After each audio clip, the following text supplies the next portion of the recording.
Now we're going to go straight to Africa. Zambians yesterday elected the country's former acting president, Rupiah Banda, to be the new president.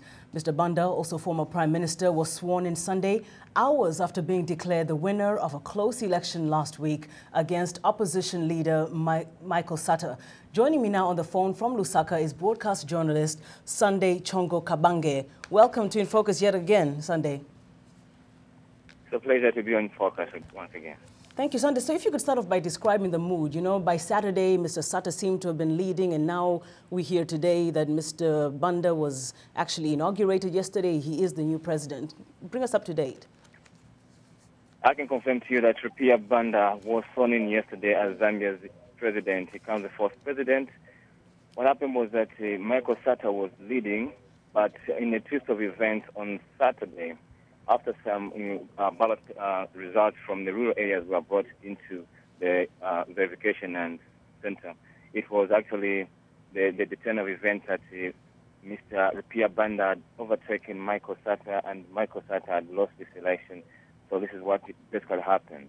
Now, Mr. Sata claims that there was vote rigging, even though foreign observers who were there say they didn't witness any violence, no intimidation, and that the elections were free and transparent. What do you know so far about what Mr. Sata plans to do in terms of appealing this?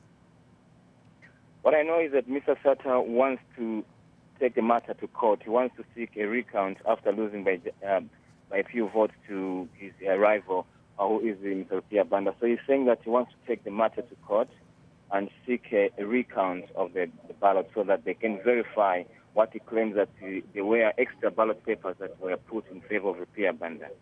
Very briefly, Sunday, my last question to you is that, of course, Mr. Banda is promising to continue the legacy of Mr. Monawasa, specifically the economy and also fighting corruption, also poverty. What does he plan to do about that?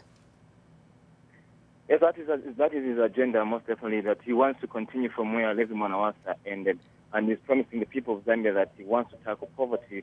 You know, by 60% of Zambians live on less than $2 a day. So he wants to change that and ensure that more people, you know, are out of poverty, as well as continue the legacy of fighting corruption, ensuring economic stability. Sunday, I have to stop. I'm sorry, I have to cut you off again, but thank you so much for all that information. That was Sunday Chongo Kabange on the line with us from Lusaka, Zambia.